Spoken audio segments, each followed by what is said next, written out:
Hey everybody, I'm Joey Lanier from the CE Shop. Today, we're talking about the steps you should take to build career longevity as a real estate agent, and the DIY projects that you probably shouldn't take on as a homeowner.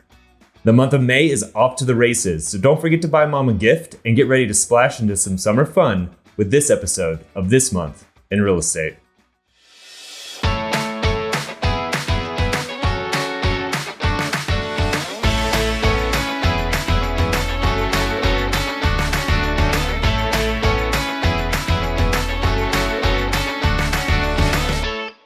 Real estate is one of the most lucrative industries you can join, with the lowest barriers to entry.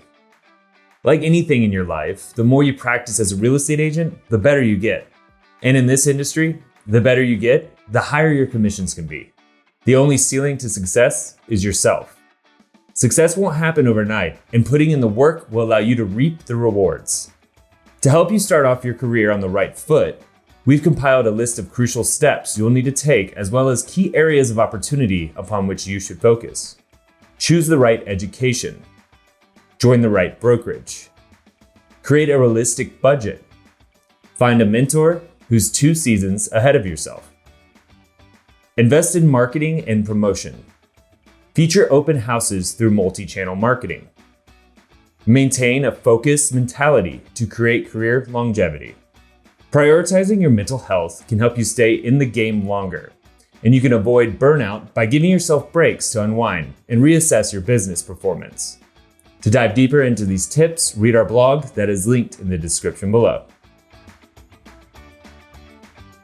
As a real estate agent, you've likely come across homes with do-it-yourself renovations that make you think, why would anyone ever do this?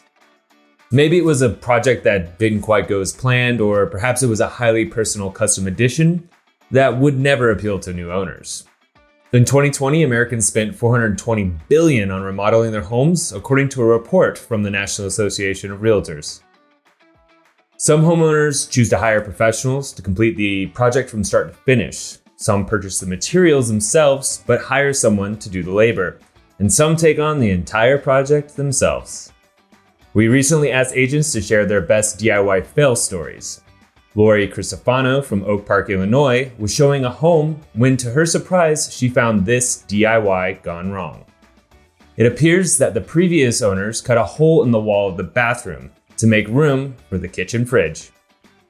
For more DIY fail stories and to learn about why people take on renovations themselves and which home projects are most popular, check out the blog by clicking the link in the description below. Here's a look at some market data. According to NAR, the national median existing home price for all housing types rose to $375,300 in March, up 15% from a year ago, while inventory was down 0.1 months from March 2021. On April 28th, the 30-year fixed mortgage rate fell slightly from 5.11% to 5.10%. Our next meeting of the CE Shop ebook club will be 5/19 at 11 a.m. Central Time to discuss how to get to know your community as a real estate agent. Join us to learn, ask questions of industry experts, and choose the topic for the next session. Sign up using the link in the description below. And finally, Connecticut, Pennsylvania, and Vermont, your CE is due 5/31. If you'd like to dig deeper into any of the topics we covered today, check out Agent Essentials, our extensive library of free resources, including blogs, ebooks, and podcasts. The link is in the description below. If you want to be featured on our social media, tag us by using hashtag the CE Shop, and don't forget to hit that subscribe button to stay up to date with all things real estate. I'm Joey Lanier, and that wraps up This Month in Real Estate.